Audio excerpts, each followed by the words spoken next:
buong Pilipinas.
Tapat, protektor, tapang, bayan, serbisyo, sandigan, hustisya.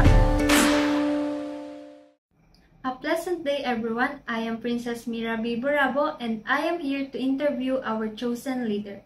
And that is my father, Police Captain Fernando Borabo. And he is the current Police Chief Deputy of Marilao, Bulacan. So, before we start, kindly introduce yourself first. A pleasant day to everyone. I'm Police Captain Fernando Borabo, the Deputy Chief of Police of Marilao, Bulacan.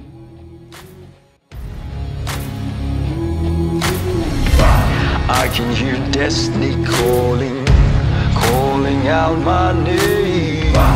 Failure and dreams both offering, but both offering change. Surrender offers rest, but I die for peace. Don't need your protection, don't need no shield.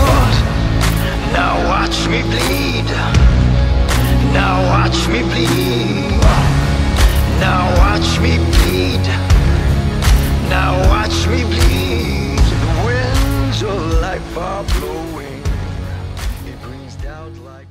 Okay sir, for the first question, what does leadership means to you?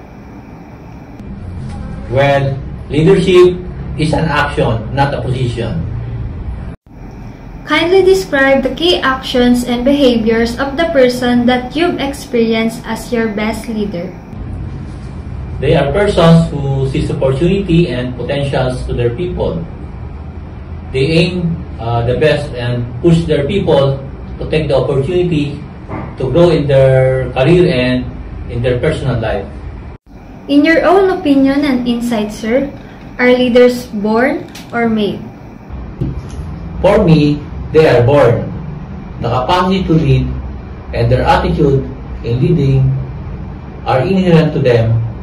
Lesson learned along their way were only meant to perfect their inherent capacity to lead. For you, sir, what is a role model? A role model is the one giving an example by living the life they would want to teach, not the one that they speak of but cannot be seen in their life. Example, kita ka ng kita sa personal mo, samantalang ikaw mismo yung nagbabiolate ng laws. So, hindi yan ang role model. In what ways are role models important for leaders? They are the ones that hone the leaders to their best. Role models are vital for leaders as they set ethical standards, inspiring leaders to act with integrity and responsibility.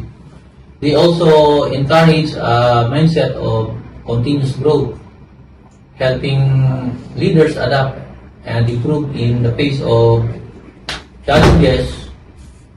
Role models embody visions and purpose, motivating leaders to pursue meaningful goals that benefit their teams and organizations. Who are your role models, sir, and can you describe their characteristics? In my career, there are only two persons I look up to. He is the former Chief of Police at Zambales, Police Major Jude Brian Magudayaw, who gave me the break and opportunity to become an officer. One of his characteristics that is rare to find from other officers, he is a back-upper, will back you up, he will not leave you even in times of difficulties and compromising situations. He will stay beside you until you get through it. And my current Chief of Police in Marilao MPS, Police Lieutenant Colonel Norman Cacho. He handles difficult situations with composure, no appearance of tension, rattle, or true of balance. He trusts his people. He closely monitors the compliances and his personnel without being micromanaged the station. And what have you learned from them? From Major Magudayaw, I learned to share opportunities to my subordinates whom I find the potential to become an officer and to get promotion. From Police Lieutenant Colonel Norman Cacho, I learned from him that a true Chief of Police can run his station without the use of strong voice and threat upon personnel. Through him, I learned that personnel are more fearful with respect to his time than to those who command on top of their voice. What can leaders do to help others in the organization see the future? Leaders are expected to lead the way to their followers towards the better, if not the best possible future. A leader can help others see the future by clearly communicating a vision of community, trust, and safety, showing how each officer's actions contribute to that goal, and leading by example with integrity and dedication. What are some of the actions you take to create a climate for change and encourage risk-taking? In the nature of our job, it's a risk in itself. The only we can do is to minimize the effect of the risk by diligently performing our duties like the implementations of search warrant. The temptations to take any belongings from the place subject of search, but I usually remind my personnel to blend themselves on whatever valuable things they may see except the subject for search to avoid any appearance of impropriety. Should leaders let their constituents fail? No leaders would want to fail his people unless the failure was result of unavoidable circumstances or situation beyond the control of the leader. How can leaders create a climate of trust and facilitate relationship among people in a work team? Allow your personnel, be a result-oriented leader. Allow the personnel to do what is right to achieve the result being asked for.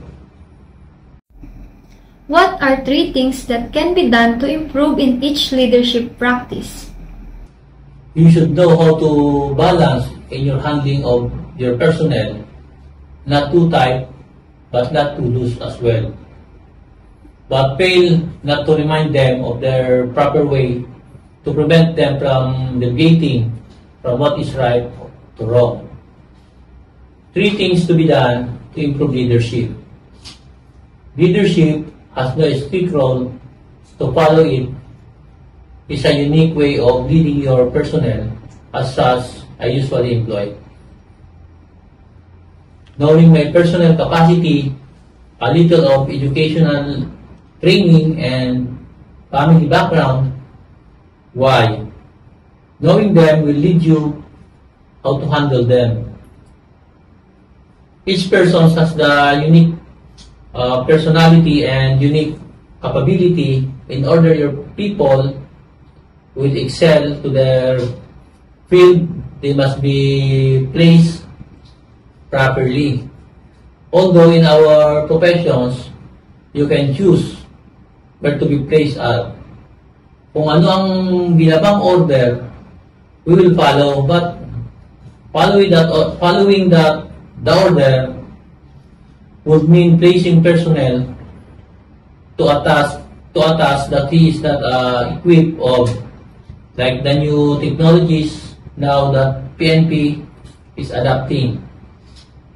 I, being a leader, cannot assign a personnel to handle the computer equipped work to the one who is not. Being the leader, I must know their strength and weaknesses. Second, action before command, or command with action. Before I command, I make sure that my personnel sees me doing, or I am part of it, especially on most crucial part of the operation. I am an action police officer. I do not rely merely on commands. The third, stop, look, and listen. Being a leader, it is a must to listen to your team. Leaders does not mean to be heard only, but also to listen from the idea, suggestions, comments of your subordinates and superior. Learn to stop and look at the situation and study carefully before proceeding with the commands and orders. And what are 3 things that you can do to continue learning to be a better leader? 3 things to be done to continue learning to be a better leader. First, be open and receptive from any criticism or comments from immediate superior. Second, listen to others and accept innovations. And the last, attend leadership seminar to be more equipped. Can you tell me about a time you struggled with work-life balance? And did you manage to solve the problem, and how did you do it? Pag pulis ka, 24/7 on call ka, especially when you are an officer.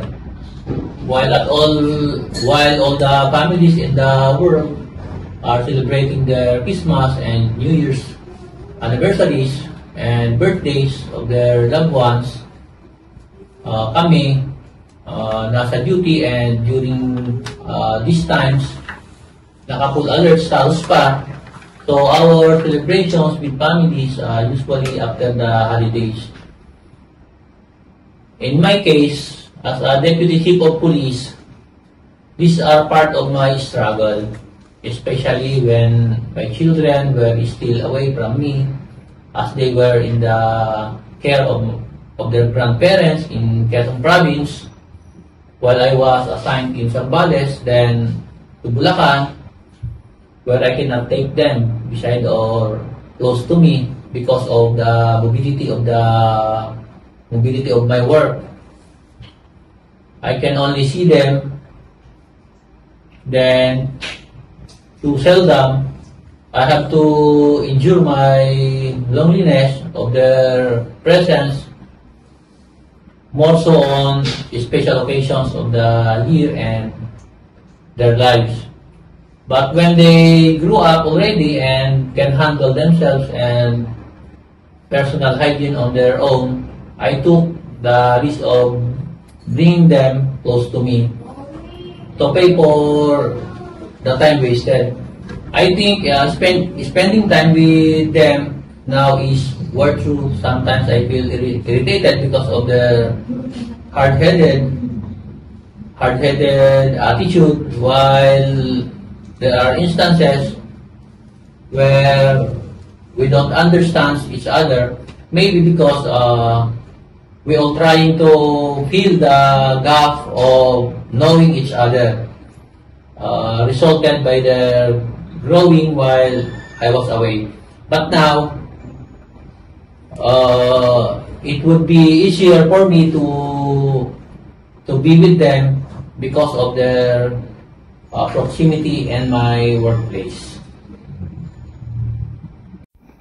How do you monitor the performance of individual team members? And in what specific ways do you motivate your team? Each and every personnel is given a specific task and functions to be performed. The results will speak of their performance. Hourly, they are required to send me a situational report of their tasks assigned to them, and to motivate them, the recommendations for promotions or recommendations and awards are my way to elevate the moral of my personnel, more particularly on crucial actions, operations conducted to ensure best results. In the resolutions of criminal problems in the area, points being considered for their performance rating. However, for annual results, I gave what is due to the personnel as to their performance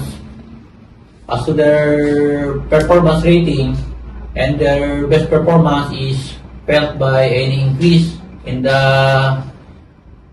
benefits as the case may be. How would you describe your leadership style? Strict but lenient. Strict as I mandate proper implementations of guidelines, especially when there is a conduct of operations. For each operations, there is guidelines to be followed. I mandate strict compliance of the same.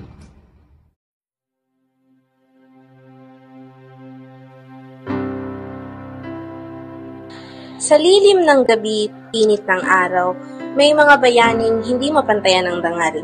Hindi sa espada o sa korona ang tangan, kundi sa tapang at pusong walang hanggan. Sa bawat sigaw ng tulong, sila'y rumaragasang handa. Sa panganib at hirap, di kailanman tumalikod sila. Ang buhay nila'y alay sa kaligtasan ng masa, tagapagtanggol ng kapayapaan, tagapagbantay ng hustisya. Sa mga lansangan, sa mga sulok ng bayan, kahit saan sila'y naroon, nagmamasid, nagbabantay. Sa kanilang matay may liwanag ng pag-asa, sa kanilang puso'y tibok ng pagmamahal sa kapwa. Mga pulisya ng bayan, bayani ng aming tahanan, kayo ang ilaw sa dilim, lakas sa aming kahinaan. Salamat sa serbisyo, sa buhay na inalay, kayo ang haligi ng bansang di matitinan. Kaya't ngayon, aming taos-pusong sinasambit, saludo't pasasalamat sa inyong bawat saglit. Sa ngalan ng bayan, kami inyong katuwang. Mabuhay kayo, mga alagad ng batas na marangal.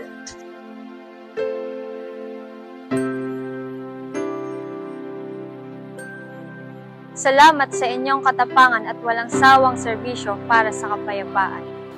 Saludo kami sa inyong dedikasyon at sa pagmamalasakit sa sambayanan. Ang inyong serbisyo ay simbolo sa tunay na pagmamahal sa bansa. Ang inyong tapang at malasakit ay aming inspirasyon. Sa bawat sakripisyo ninyo, kami ay taas noong nagpapasalamat. At sa bawat hakbang ninyo, dala-dala niyong bigat ng responsibilidad at dangal ng inyong paglilingkod. Mga bayani sa araw at gabi, saludo kami sa inyo.